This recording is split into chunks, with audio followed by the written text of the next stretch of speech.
And to look ahead, we have to start by looking back, by recapping the quarterback play from college football's semifinal games. Mac Jones threw for 297 yards and 4 touchdowns for Alabama and knocking Notre Dame out in the Rose Bowl. His 4 touchdown passes tied an Alabama Bowl record. Trevor Lawrence, the presumptive top pick in the draft, lost to Ohio State in the Sugar Bowl. He's 34-2 at Clemson, and it figures that's how it'll end. And then Justin Fields was sensational, threw 6 touchdowns in Ohio State's win in that game, 7th player with at least 6 touchdown passes in a bowl game in FBS history. And this, if you haven't seen it yet, is how the draft order wound up. The top 18 picks have now been set. The rest of it will be determined by the playoffs.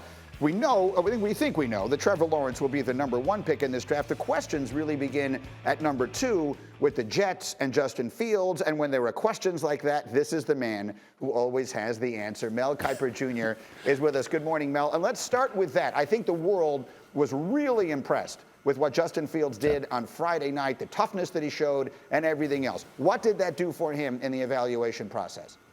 Critical game, certainly, for Justin Fields after what happened against Indiana, then Northwestern. Granted, Chris Olave wasn't there in the Northwestern game, but I think it was critical that he played well. And I think the grit, the determination, that injury that he had with the Skalski hit, something he didn't know if he'd even come back from, let alone complete passes down the field and grimace and go through all the pain to lead his team to that victory, showed so much. And he's going to go into this game probably not 100%, so you have to realize that. But I think that game in particular right there, that Clemson game was emphatic. It was needed. It was necessary to maintain that number 2 quarterback spot, to maintain that high first-round ranking. So for Justin Fields, he needed it, and he delivered.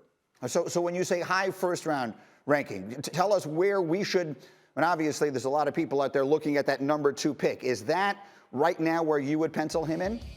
No, I would not. I think the Jets move forward with Sam Darnold. Greeny, when I go back and check the rating on Sam Darnold, he was right behind Josh Allen on my quarterback board.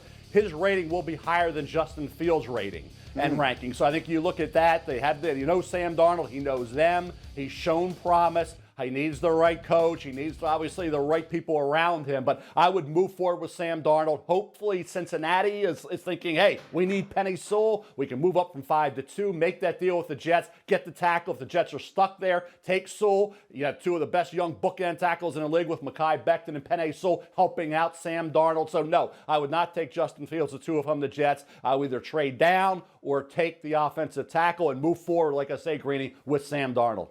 Interesting. All right, we will circle back to that one later. I do want to ask you about the other quarterback in this game on Monday night, and he certainly should not be described that way. Mac Jones, quarterback, Alabama, is a Heisman finalist. He might win that award tonight. And as I was listening to the conversation about him during the game, things that people may not know, he graduated in 2.5 years with a 4.0 GPA. He has a master's degree now. You watch the decisions that he makes. He plays like an NFL quarterback. What are NFL teams thinking about him right now? His accuracy on all levels, Greeny, is really incredible. And I think the way he played this year after only 4 starts last season, and to not have the Ruggs and not have Judy, and then Waddle got hurt and it's Devontae Smith's show, yet his accuracy, no matter who's out there, is spectacular. Now, he is not Joe Burrow. Those comparisons are exaggerated. He doesn't beat you with his legs like Burrow did. He's not the athlete. He's not the runner Burrow is. That's what beat Alabama, was the legs and that ability that Burrow showed. But I think when you look at Mac Jones, it's going to be interesting, Greeny. Middle of the first round sits the New England Patriots. We know about the Saban-Belichick connection, and is Mac Jones going to be a Patriot? We'll see. Middle of the first round, the Patriots pick, and that's, I think, the ceiling. That's about as high as I would think Mac Jones could come off the board as the middle of the first round. Thank you for watching ESPN on YouTube. For live streaming sports and premium content, subscribe to ESPN+.